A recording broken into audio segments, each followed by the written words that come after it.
5 minutos del Espíritu Santo. 18 de febrero.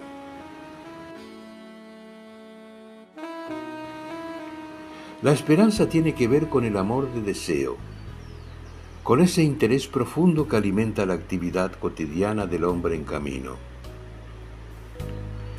El que cree que de esta historia nada puede esperarse, solo puede desear que todo termine y por eso mismo no tiene ganas de nada.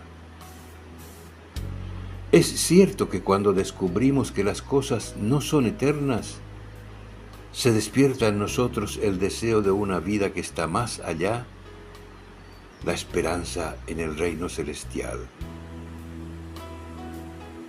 Pero la esperanza es mucho más que el sabor amargo que sentimos cuando captamos la insuficiencia y la contingencia de las cosas terrenas. Con la esperanza, ese gusto inquietante se convierte en deseo eficiente, en ilusión, en camino. Esperamos que todo pueda llegar a ser mejor también en esta tierra.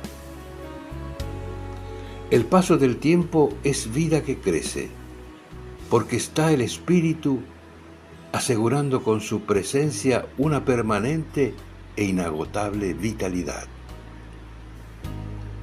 Los cristianos nunca podremos entender el paso de los años como un proceso degradante que cada vez se aleja más de los tiempos dorados.